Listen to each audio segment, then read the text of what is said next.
Culture matters. It's the primary source of social progress or regression. Nowhere do we see this more clearly than in the status of women. The Judeo-Christian culture, and perhaps a more upward civilization, has produced over time the law codes, language, and material prosperity that have greatly elevated women's status. But this progress is not shared everywhere. There are still hundreds of millions of people that live in a culture, the Islamic for instance, that takes female inferiority for granted. Until recently, these cultures, the Western and the Islamic, were for the most part separated. But that is changing, dramatically so. Large numbers of immigrant men from the Middle East, South Asia, and various parts of Africa have brought a different set of values to the West, specifically Europe. More than 1 million arrived in 2015 alone. More are on the way. As a result, crimes against girls and women, groping, harassments, assaults, and rape have risen sharply. These crimes illustrate the stark difference between the Western culture of the victims and that of the perpetrators. Let me be clear, not all immigrant men, or even most, indulge in sex attacks or approve of such attacks. But it's a grave mistake to deny that the value system of the attackers is radically different from the value system of the West. In the West, women are emancipated and sexually autonomous. Religiosity and sexual behavior or sexual restraint is determined by women's individual wishes.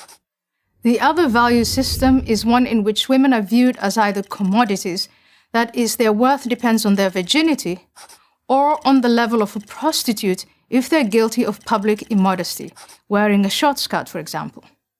I do not believe these value systems can coexist.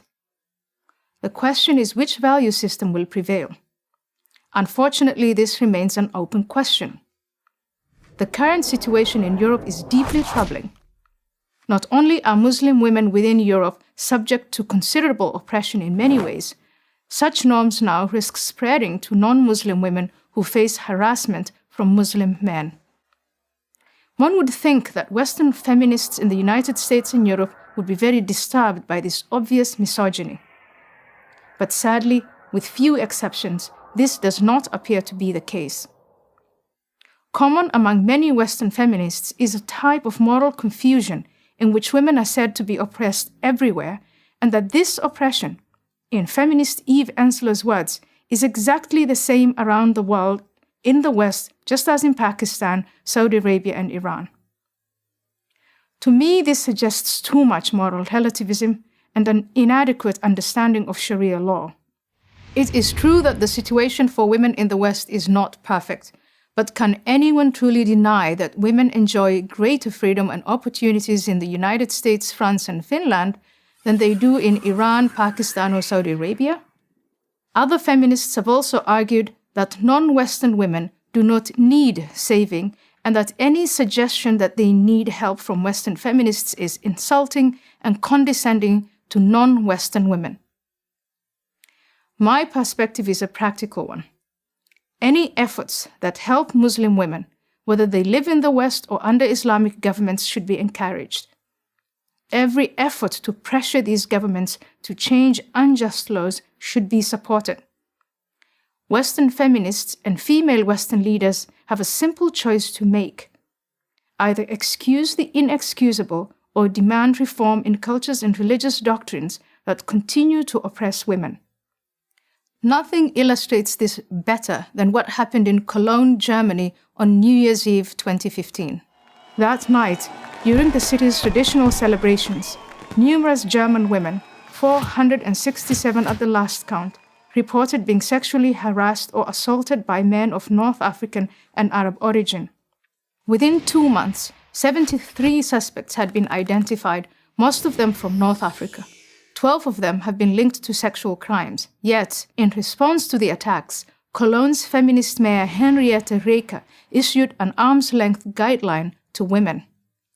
Just keep an arm's-length distance between you and a mob of Arab men, she advised Cologne's female population, and you will be fine. Mayor Reker's comments underline the seriousness of the problem. A culture clash is upon us. The first step in resolving it is to unapologetically defend the values that have allowed women to flourish. Feminists with their organizations, networks, and lobbying power need to be on the front lines of this battle. Their relevance depends on it. And so does the well-being of countless women, Western and non-Western. I'm Ayaan Hirsi Ali of Harvard University for Prager University. To subscribe to our YouTube channel, click here. To help keep our videos free, donate here.